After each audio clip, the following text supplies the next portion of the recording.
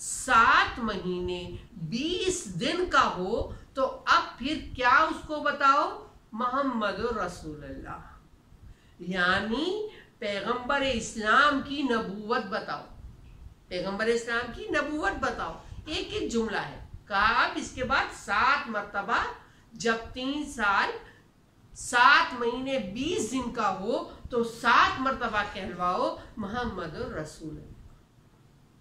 پھر کہتے ہیں جب 4 سال کا ہو جائے، پورے 4 سال کا، تو اس سے 7 مرتبہ کہلواؤ صلی اللہ علی محمد وآل محمد، یعنی اسے محمد وآل محمد پہ درود بھیجنا سکھایا جائے۔ جب وہ 4 سال کا ہو گیا 7 مرتبہ کہلایا جائے، اور جب پورے 5 سال کا ہو جائے تو اس کو سجدہ کرنا سکھایا جائے، یعنی وہ اپنا سر، اپنی پیشانی اپنے معبود کے سامنے جھکا دے، یہ سکھایا جائے۔ اور جب وہ 6 سال کا ہو تو اس کو وضو کرنا سکھایا جائے اور اس کو نماز کی تیاری کرائی جائے، کیا کیا ہوگا نماز میں یہ پڑھنا بتایا جائے۔ اور پھر یہ پورا یہ جو لیسن ہے، یہ وضو کرنا جو سکھایا گیا اور نماز، یہ 2-1 دن کی بات نہیں، پورا سال دیا ہے، پورا سال۔ جب 7 سال کا ہو جائے، 6 سال سے شروع کرو، جب 7 سال کا ہو جائے تو پھر اسے وضو بھی کرنا آنا چاہیے اور اسے نماز بھی پڑھنی آنا چاہیے۔ اب دیکھیں یہ جو معصوم دے رہے طریقہ کار، ایک ایک جملہ، یہ بچہ کھیلتے کھیلتے، کوئی برڈن نہیں، کچھ چیزیں نہیں کہ جس سے پریشرائز ہو، یہاں 7 سال میں لا کے کہا کہ اب وضو بھی اسے آنا چاہیے، نماز بھی پڑھنا آنا چاہیے۔ آپ دیکھیں کتنا اچھا ایجوکیشنل سسٹم ہو، آپ بچے کو لے جائیں، وہ بہت چیزیں دیں گے، یہ پڑھائیں وہ پڑھائیں، آپ سب کچھ پڑھا دیں، تو وہ آپ کو کیا کہیں گے؟ پیرنٹس کو، والدین کو، آپ نے بہت اچھا پڑھایا، آپ کا بچہ کامیاب ہو گیا، آپ کے لیے بہت خوشی کی بات ہے، یہاں تک کہیں گے۔ لیکن جو معصوم نے یہ 7 سال کا جو انٹروڈیوس کرایا سسٹم، اس کے بعد کہتے ہیں اگر بچہ 7 سال میں وضو کرنا آ رہا ہے، نماز پڑھنی آ رہی ہے، وہ کلمہ سیکھ گیا لا الہ الا اللہ محمد الرسول اللہ، محمد وآل محمد پہ درود بھیجنا سیکھ گیا، اللہ کو سجدہ کرنا سیکھ گیا ہے، اور وضو آ گیا ہے، نماز آ گئی ہے، پھر مولا اس کی فائنڈنگز دے رہے۔ اس کی فائنڈنگز میں کیا آ رہا ہے؟ اگر بچہ یہ کرے گا تو بچے کے والدین، ماں اور باپ بخشے جائیں گے۔ کتنا بھی بہترین ایجوکیشنل سسٹم ہو، کہیں گارنٹی نہیں ہے کہ ماں باپ بخشے جائیں گے۔ ہاں گارنٹی ہے تو معصومین کے پاس کہ اگر اس طرح سے پرورش کی، ایسے تربیت کی، تو پھر گارنٹی ہے کہ والدین بچے کے بخشے جائیں گے۔ یہ معصومین کا بتایا ہوا طریقہ ہے، معصومین کا بتایا ہوا طریقہ ہے کہ فی زمانہ لوگ پریشان ہیں، ہر زمانے میں رہتے، بچوں کی بہت سی پرابلمز ہے، کسی کا روزگار کا مسئلہ ہے، کسی کو بیماری کا مسئلہ ہے، کہیں رشتے نہیں آ رہے، کسی جگہ اور پرابلمز ہیں، کہیں بچے کے اور معاملات بگڑ رہے، پریشان ہیں پیرنٹس، ادھر بھی رہنمائی کرتے، ادھر بھی رہنمائی کرتے۔ پھر کیا متعارف کراتے ہیں معصوم کہ اگر بچے کی پریشانیاں ہیں، جو بھی آپ سمجھ رہے ہیں، جو بھی والدین سمجھ رہے میرا بچہ اس حوالے سے پریشان ہے، لازمی بات ہے ماں اور باپ کا بڑا قریبی تعلق، جڑے ہوئے ہیں اولاد کے ساتھ، ان کی پریشانیوں کو کیسے نظر انداز کر سکتے؟ معصوم طریقہ بتاتے۔ کیا طریقہ بتاتے؟ کہتے ہیں 2 رکعت نماز پڑھو، 2 رکعت نماز پڑھو۔ کس طرح سے پڑھو؟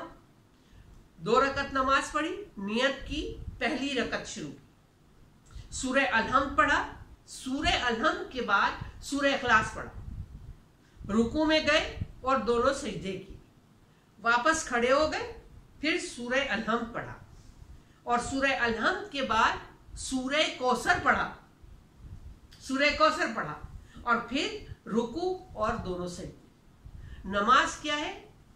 ہدیہ اولاد ہے، ہدیہ اولاد نام ہے۔ معصوم کہتے ہیں صبح شام یہ اس کو ادا کیا کرتے تھے، کس کے لیے؟ اولاد کے لیے، اولاد کے لیے۔